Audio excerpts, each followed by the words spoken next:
Olá, meu nome é Matheus Marques, sou engenheiro químico formado pela UFRJ, atualmente mestrando na COP, e hoje nós vamos falar sobre órbitas, a equação de Schrödinger, números quânticos e função de onda, beleza?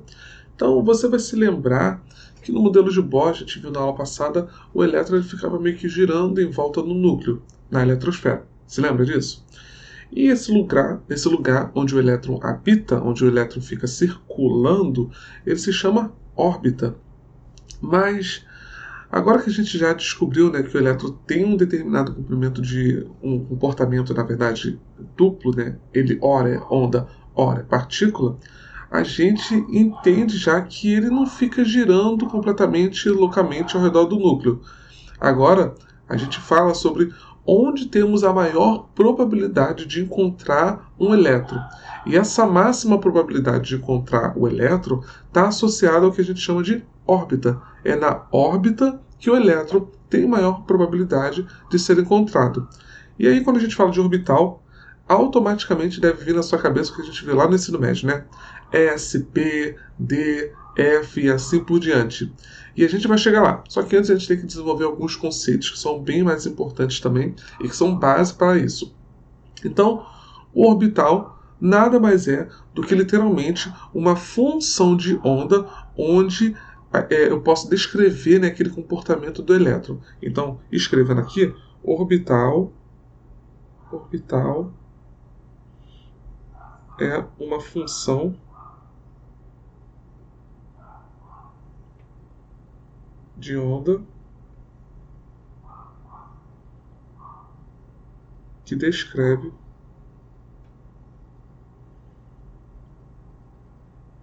o elétron. Beleza? Então, isso aqui é o orbital. É uma função de onda. E a gente sabe o que é uma função, né? Uma função é uma função qualquer. Por exemplo, sei lá, essa aqui, por exemplo. Se eu pego seno ao quadrado de x mais 2 cosseno de x. Isso aqui é uma função, certo? E a gente pode dizer, dependendo do tipo de função que ela vai descrever ou não o movimento do elétron.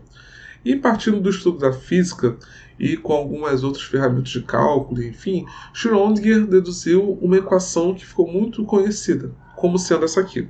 Então essa aqui foi, parte das deduções de Schrödinger. Então, Schrödinger,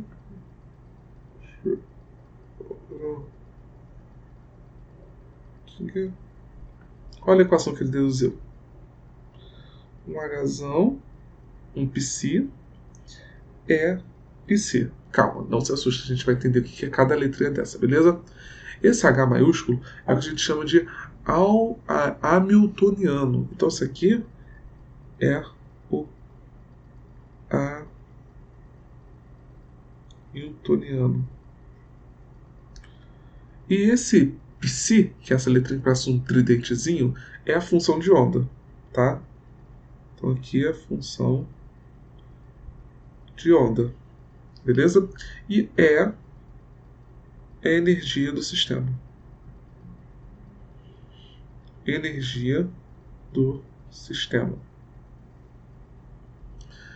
E toda função que obedece esse tipo de equação, a gente pode dizer que ela consegue descrever a movimentação do elétron, beleza? Então, o mais importante é toda função toda função que a gente tiver e ela obedecer essa igualdade, ela pode ser chamada como uma função que ela descreve ela vai conseguir descrever, né, o estado do elétron, beleza? E trabalhando em cima dessa equação de Schrödinger, quando a gente começa a fazer alguns cálculos, e vocês podem observar isso dentro dos livros, para ver toda essa dedução, a gente ainda consegue encontrar uma fórmula para os níveis de energia do elétron, que associa a energia que esse elétron tem com o nível que ele vai estar, beleza? Ou, quando a gente fala de nível, você também pode lembrar do que a gente vê lá no ensino médio, que são as camadas. Então, isso aqui é uma equação que ela implica para a gente a energia que o elétron vai ter, dependendo do nível ou da camada que ele vai estar. E essa equação ela é dada da seguinte forma. É de N menos Z ao quadrado H. Aí aqui é um Rzinho estilizado, tá? Vou botar até com 2 tracinhos aqui para diferenciar. Vou botar assim, tá? Um Rzinho desse jeito. Um N ao quadrado, onde N só pode assumir valores inteiros. Beleza? De 1 ao infinito. E vamos agora entender quem são esses caras aqui. Z é o número atômico do átomo, beleza? Isso aí você pega na tabela periódica. H é aquela constante de Planck que a gente já sabe que é 6,626, se não me engano, vezes 10 a menos 34 joules segundo, beleza? R é uma constante. E N é o número do nível ou da camada, e ele só pode assumir números inteiros, tá? E como que a gente vai interpretar, então, essa equação de Schrödinger?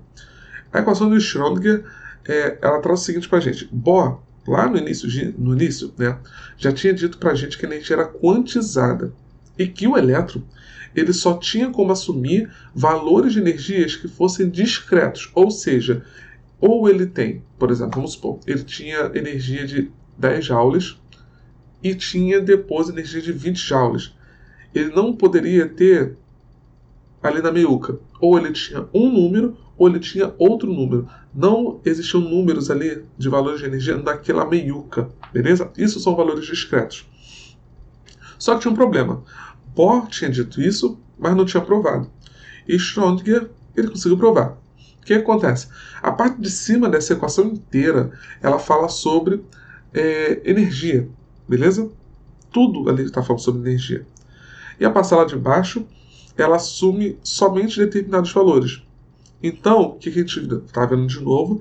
Que a energia ela só pode assumir determinados valores. E a parte de baixo, ela está relacionada novamente, esse N, a o número de camadas da eletrosfera. E a gente só não pode confundir muita coisa. Confundir camada não é necessariamente uma divisão no espaço, tá? Esses níveis que a gente fala, as camadas que a gente fala quando a gente estuda lá no ensino médio, não está associado a uma divisão no espaço. Mas ela está mais associada, a gente pode entender muito melhor como se ela estivesse associada à divisão de energia, ok? E aí vamos pensar no seguinte.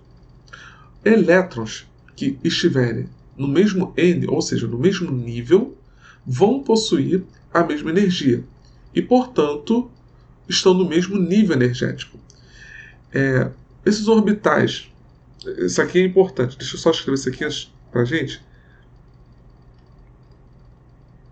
Elétrons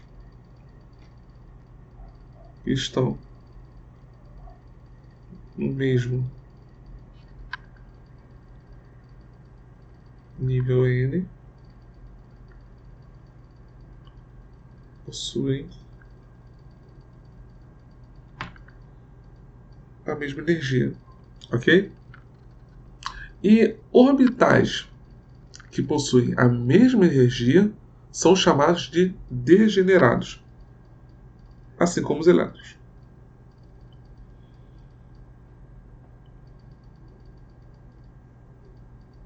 Degenerados. Ok? E os orbitais seguem a mesma linha, beleza? Quando estiverem a mesma energia, são conhecidos também como degenerados.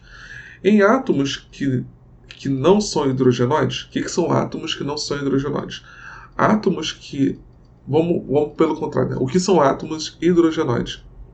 Átomos hidrogenoides são aqueles que têm apenas um elétron, por exemplo, o hidrogênio. Então, mas para os átomos que não são hidrogenoides, átomos que não são hidrogenoides, não necessariamente orbitais de mesma energia são orbitais degenerados. Deixa eu consertar isso aqui para ficar melhor para vocês entenderem. Orbitais com o mesmo N, né, o mesmo nível N, podem ter energias diferentes quando a gente está falando de átomos não hidrogenados, hidrogenoides. Então, deixa eu escrever isso aqui. Para átomos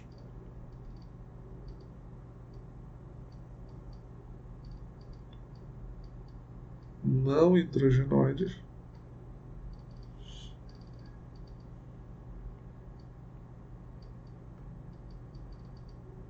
orbitais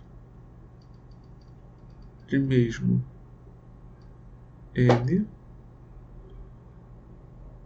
podem ter energias diferentes, ok?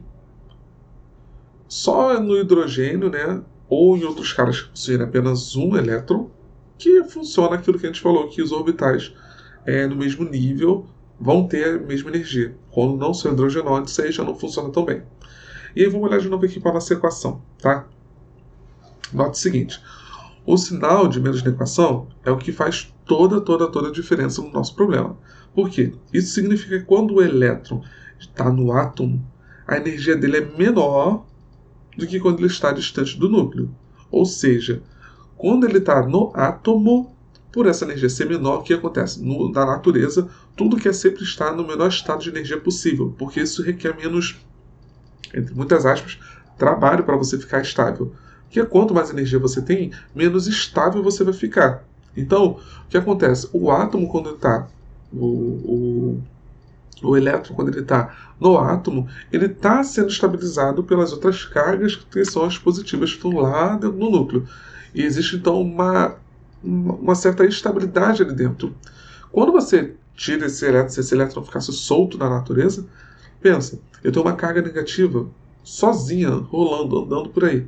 Uma carga negativa, ela não é uma carga neutra e estável, certo? Então, isso faria com que a energia do elétron aumentasse quando ele está fora do átomo. E você vai ver que isso é tão verdade que para você arrancar um elétron da nuvem eletrônica, o elétron de valência, por exemplo, você precisa dar uma energia ali para você perturbar a vida desse elétron, ele ficar instável e você conseguir arrancar ele, beleza? Além disso, olhando também para essa equação, quanto maior Z, ou seja, mais prótons o átomo tiver, mais negativo vai ser a energia do elétron. Ou seja, mais preso o elétron está ao núcleo. Porque lembra que tem um sinal negativo ali na frente. Então, se eu aumento o Z, menor vai ser esse valor. E mais preso vai estar ainda esse elétron ao núcleo. E quando a gente aumenta N, a energia diminui em módulo. Preste atenção, que a energia vai diminuir em módulo. Mas ela vai aumentar porque o sinalzinho de menos está ali, beleza? Quando a gente não olha para o módulo. E ainda bem que isso acontece, né? Porque a gente sabe que para passar de um nível maior, para passar para um nível maior, né, para um n igual a 2, por exemplo, partindo do n igual a 1, o elétron precisa absorver energia. Então, coisas importantes aqui, galera. O elétron, como a gente já tinha visto em alguns desenhos que a gente viu anteriormente, para ele passar de um nível para o outro, ele vai precisar absorver energia, beleza? E você lembra daquela constante R ali? Tem como a gente calcular ela. E como que a gente pode calcular essa constante? Bem, essa constante ela pode ser calculada da seguinte forma. ME é a quarta sobre 8H ao cubo, um ε ao quadrado. Onde esse ME é a massa do elétron e ela vale 9,11 vezes 10 a menos 31 quilogramas, beleza? A carga do elétron, que é o Ezinho, ela vale 1,6 vezes 10 a menos 19 coulomb, ok? H é a constante de Planck, que a gente já viu, então constante de Planck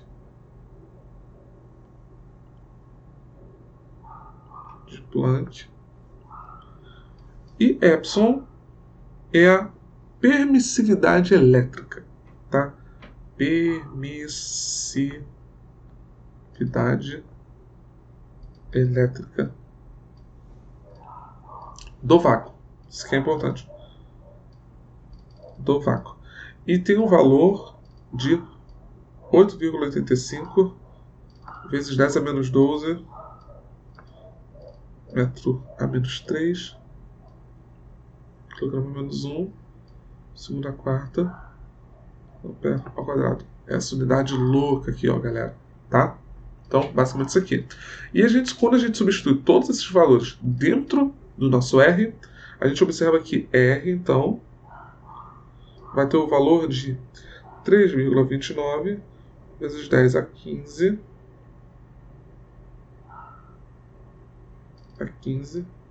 segunda menos 1. Ok? E agora a gente vai lembrar de uma coisa. Para o átomo de hidrogênio, a gente tem o que a gente chama de série de linhas. O que acontece? Se você pega o átomo de hidrogênio, você dá energia para o elétron ali, ele só tem um elétron, certo?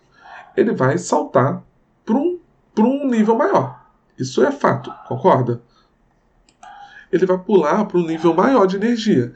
E quando ele voltar para o nível base que ele estava, ele vai ter que liberar essa energia de alguma forma. E quando ele libera essa energia é liberada na forma de luz, por exemplo. E para cada volta que, por exemplo, se eu vou do nível 1 para o nível 2 e depois eu volto para o nível 1, eu vou liberar uma certa quantidade de energia e uma certa linha, que a gente chama agora de série de linha, porque cada linha vai ter uma certa cor. Depois, se eu vou de 1 para o 3 e volto para o 1, eu vou ter uma outra linha. E isso foi quantificado de forma a gente ter uma equação que descreve qual vai ser a energia associada a isso, beleza? E essa equação é dada da seguinte forma. E essa equação é dada da seguinte forma, então. A gente observa que, para calcular as séries de linha do hidrogênio, que são exatamente esses saltos e voltas que o hidrogênio tem, de acordo com a camada base que ele vai estar, a gente tem que ler 1. Deixa eu voltar aqui.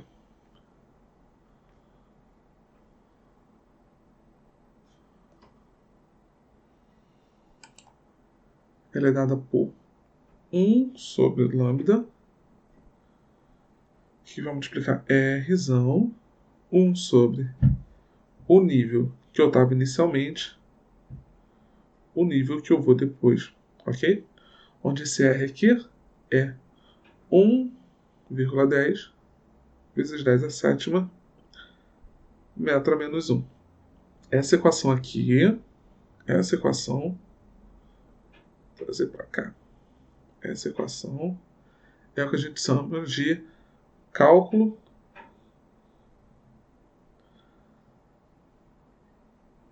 de séries, certo? De séries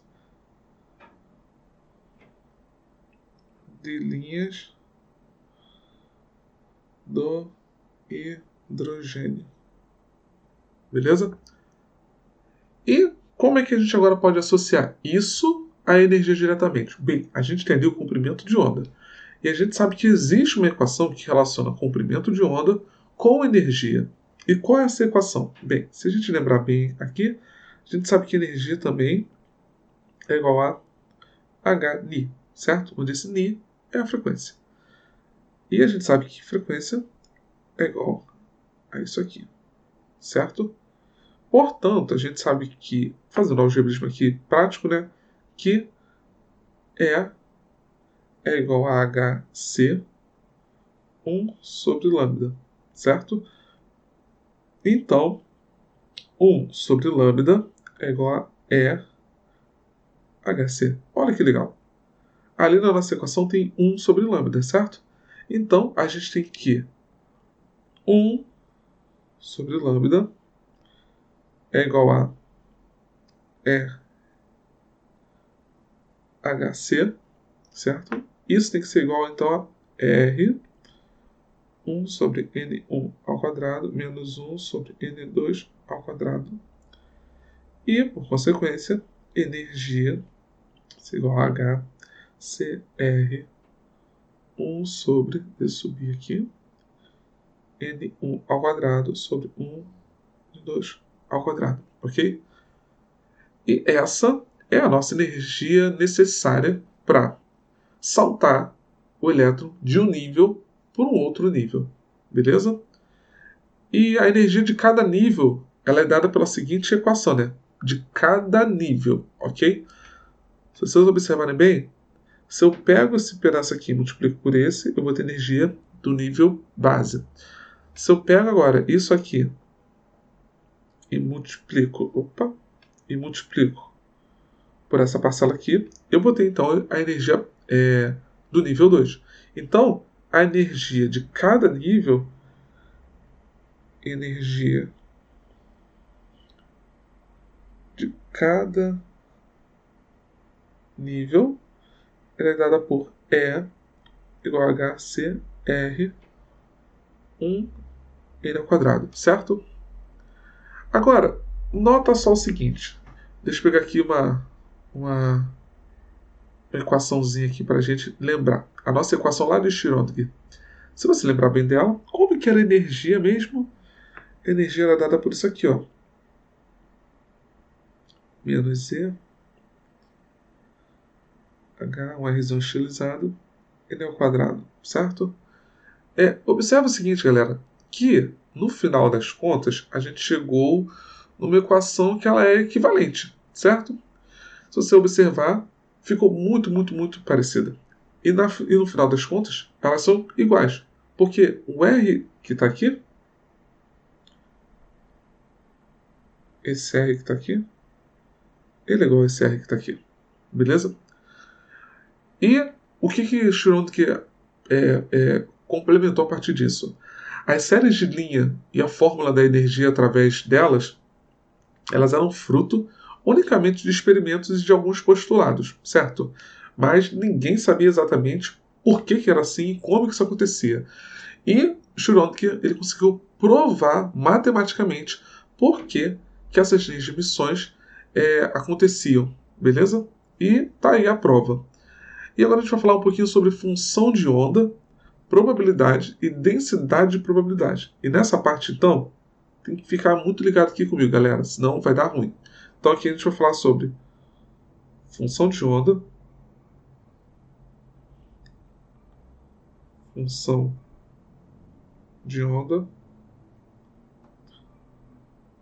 probabilidade e densidade de probabilidade. Beleza? Então, deixa eu botar aqui embaixo para ficar enxergável. Probabilidade. Que serão esses temas que nós vamos falar.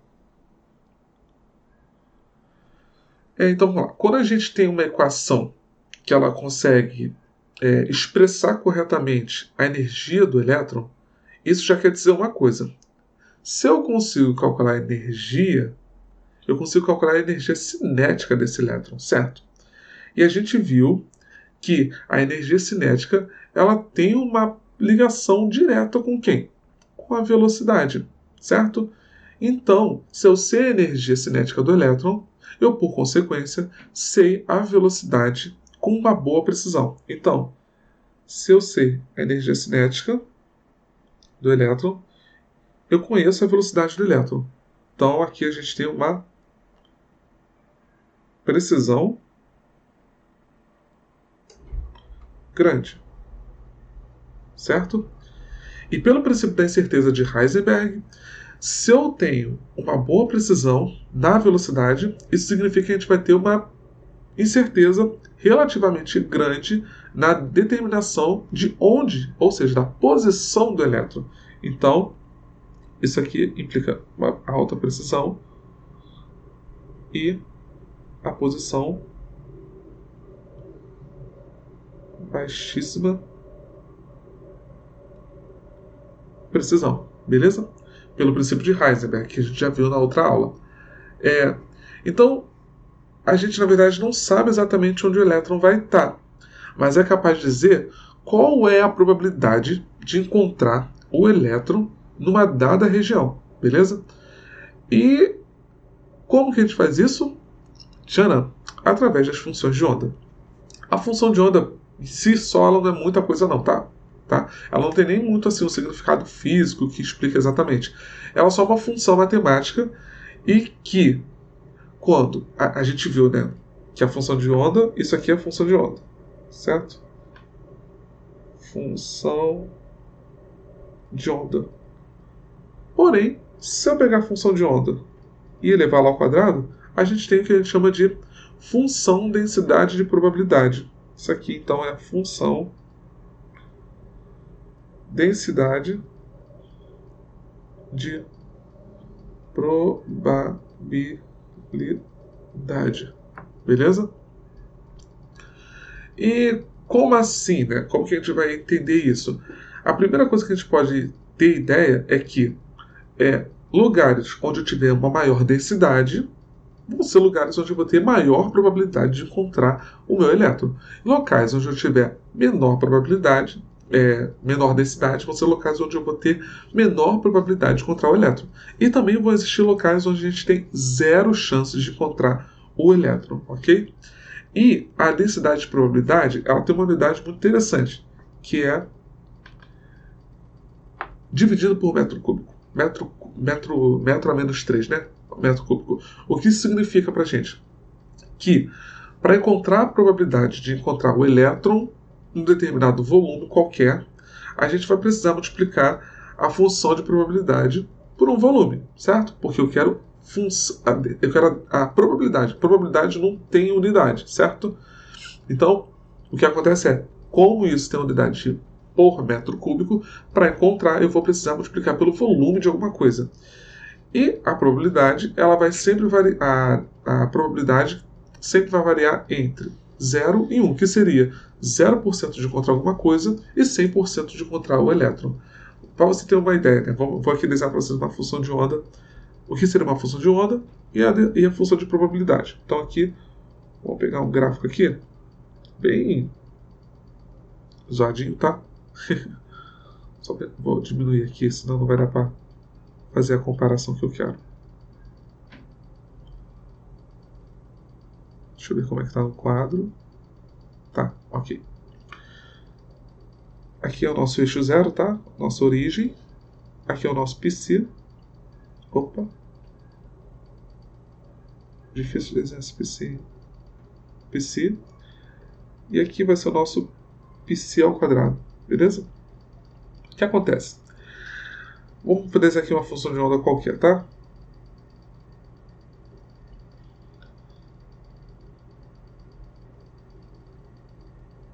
Vamos lá, vamos entender agora isso aqui. Vamos dizer que aqui é em função do raio.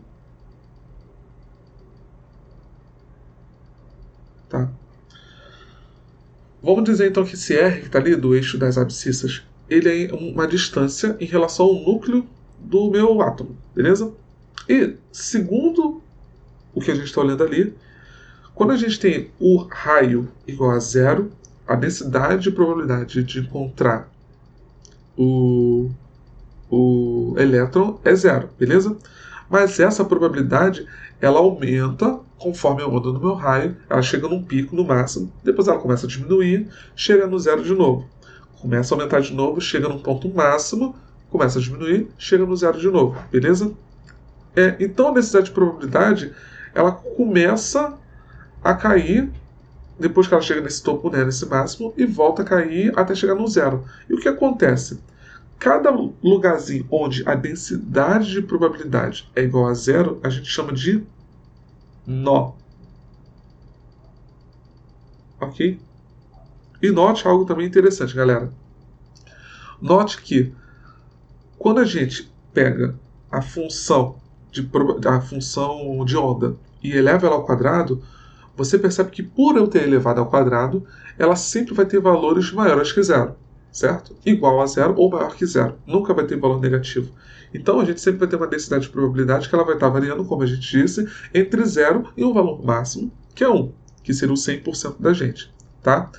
E a quantidade de nós, voltando aqui para os nós, que é o local onde a gente tem densidade de probabilidade igual a zero, então quando esse cara ao quadrado é igual a zero, temos o nó, tá? E a quantidade de nós presentes, né, no determinado orbital ela é igual a n menos 1, onde n é o nosso número, né, quântico principal de nível que eu estou olhando. Então, o número de nós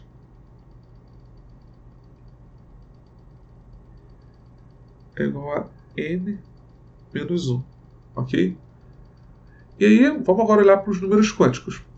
Como a gente viu, né, o número quântico n, ele vai surgir naturalmente quando a gente começa a resolver a equação de energia do elétron. E conforme as funções de onda, né, elas foram estudadas durante o passado tempo, outros números quânticos também foram surgindo. E esses números são fundamentais para a gente descrever o orbital e o elétron. E basicamente esses números quânticos principais eles são 4. Então aqui vamos colocar aqui números quânticos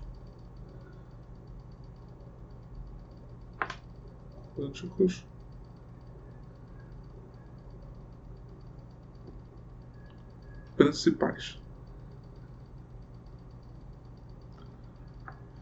Eles são o N, o L, o Ml e o Ms. Tá? O N, o que ele é?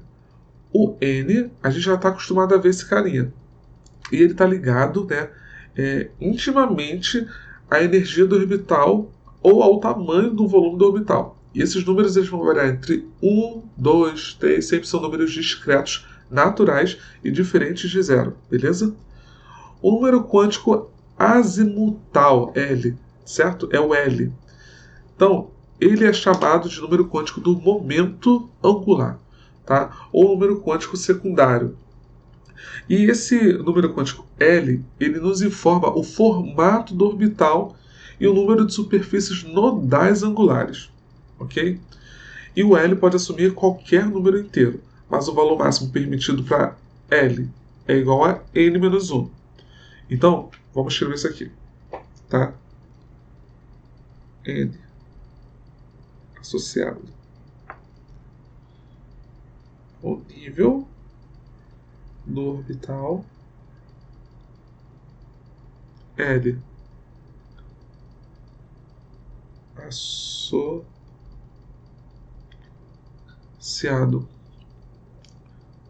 ao formato do orbital e o número de superfícies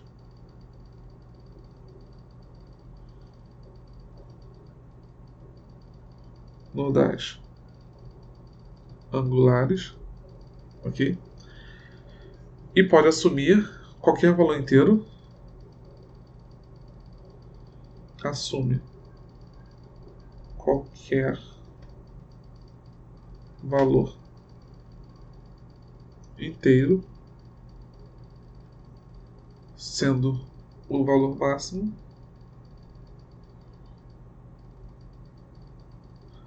igual a n-1. Então note que L tem um valor máximo de quem? Quem é esse n-1 que a gente viu antes? O número de nós de um determinado orbital, beleza?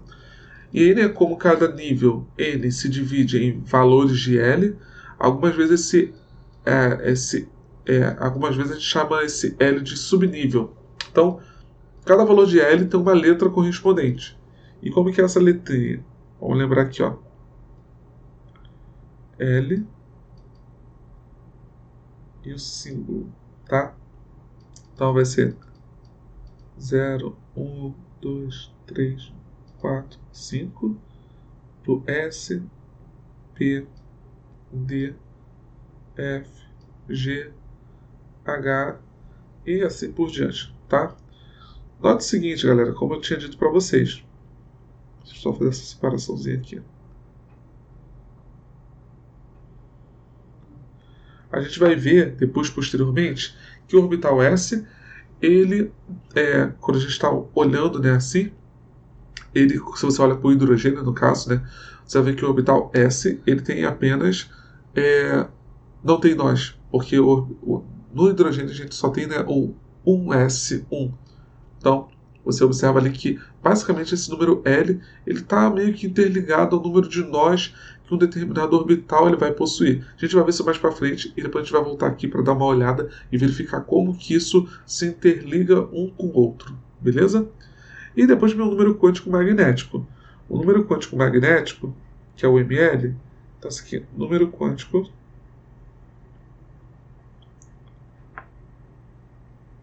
magnético, ele informa se como o orbital está orientado, tá? Então aqui informa a orientação do orbital.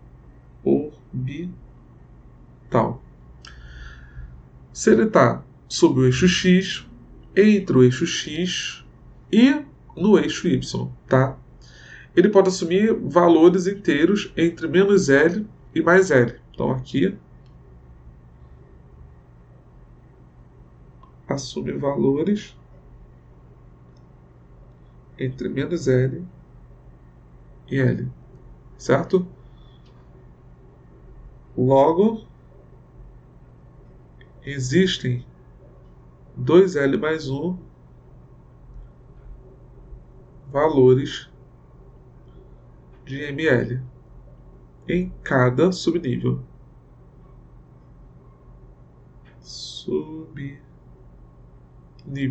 Tá?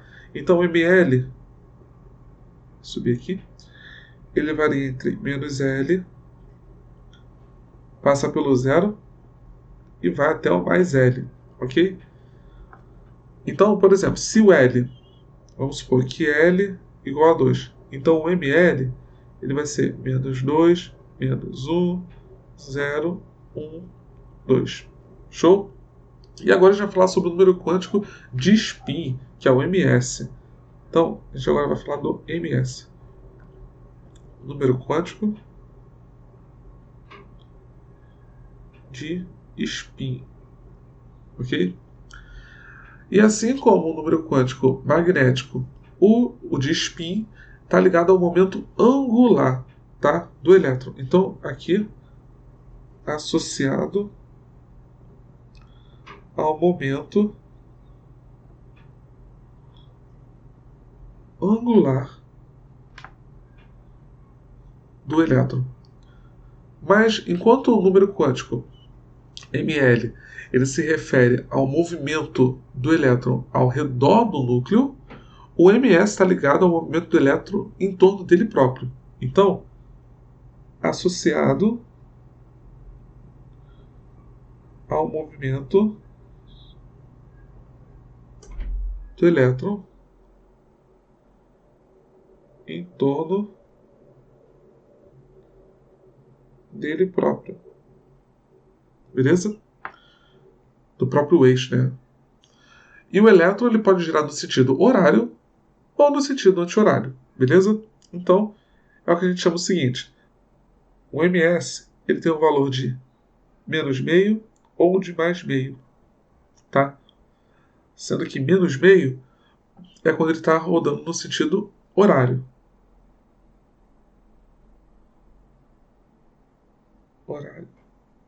E mais meio, por consequência, anti-horário. Ok? Trazer aqui para baixo. Não sei se está dando para ver. Então, deixa eu cortar isso aqui. E eu vou levar para um outro lugar para a gente enxergar isso aqui melhor. Tá bom? Opa, não cortou direitinho. Um minutinho. Deixa eu cortar isso aqui. Cortar. Levar para outro lugar aqui. Pronto. Aqui, gente. Tá? Agora eu vou mostrar para vocês como que são esses orbitais, né? Porque até então a gente falou disso, de orbital, mas a gente não viu ainda. Então vamos dar uma olhadinha aqui, por exemplo, no nosso orbital 1s. Olha só como é que ele é. Certo? Esse aqui é o nosso orbital 1s. E como é que a gente pode entender esse cara aqui? Bem, os locais onde estiverem a cor mais escura é porque a gente tem maior densidade de probabilidade e a maior chance de encontrar elétron. Então, quanto mais clarinho ficando, menor é a chance de encontrar. Agora, esse aqui é para o orbital 1s. Agora, se você observa o orbital 2s, a gente viu que o quê? Orbital 2s. Deixa eu trazer ele para cá. 2s, certo? A gente viu que o número de nós ele é dado por n-1, certo? Onde n é o nível desse orbital. O nível desse orbital aqui é 2. Então, isso aqui seria 2 menos 1, que é igual a 1. Note eu tenho uma região no meu desenho que ela é totalmente branca. Tá vendo? Que é esse pedacinho aqui. O pedacinho que marquei aqui agora, certo? Esse ambientezinho aqui, certo? O que significa? Isso significa que ali é a região nodal, é a região onde eu não tenho como encontrar o elétron. É a região de densidade de probabilidade igual a zero, certo? Então, por exemplo, agora vamos olhar para o nosso orbital P. Como que é o orbital P? Vamos dar uma olhadinha. Olha só o orbital P, como é que ele é. Deixa eu diminuir aqui um pouquinho para vocês enxergarem. Acredito que esteja enxergando. Ó, o orbital P, como é que ele é. O orbital P ele tem o formato de duas esferas achatadas. O primeiro desenho está representando a função de probabilidade, a função de densidade, e os outros são os orbitais do tipo PZ, PX e PY, que são quando eles estão alinhados ao eixo Y, alinhados ao eixo Z, alinhados ao eixo X, beleza? E todos os orbitais do tipo P têm um nó no núcleo, ou seja, você tem um nó aqui, aqui e aqui, que é bem no centro, porque é como se ele estivesse fazendo algo desse tipo aqui, como se fosse o símbolo do infinito. E nesse ponto aqui é onde a gente tem a nossa densidade de probabilidade igual a zero de encontrar o elétron, beleza? Vamos olhar agora o orbital D. Ele é mais estranhozinho. Ó, o orbital D, como é que ele é? E se vocês observarem ali, o orbital D, né, tem 5 tipos de orbitais D, certo? Observe bem, a gente tem 5 desenhos ali, porque ele como é que eu posso dizer isso? Ele é um composto desses cinco caras aí, beleza? E você observa então que você precisa saber o subnível, né, desse cara, o nível na verdade, para saber qual vai ser o número de nós que eu vou ter nesse orbital D. E por último, porém não menos importante, a gente vai ver o orbital F, que é mais diferente ainda. Olha só, o orbital F, como é que ele é? Bem diferente, né? Então, se vocês observarem, esses são os orbitais que a gente tem, né? Trazendo aqui de curiosidade para vocês saberem como eles se parecem nesses desenhos, tá bom? Então aqui termina a nossa aula sobre números quânticos, sobre função de onda, densidade e probabilidade e sobre como que a gente faz essas interações, né? Essas conexões entre o que a gente viu lá do modelo de Bohr, sobre como foi desenvolvido depois um pouquinho mais com Schrödinger e como depois a gente entende a função de onda e a função de densidade de probabilidade, e entendendo sempre que onde eu tiver densidade de probabilidade igual a zero, ali é um ponto nodal, ou seja, é um ponto onde eu não tenho chance de encontrar o elétron. Beleza? Então, espero vocês na próxima aula.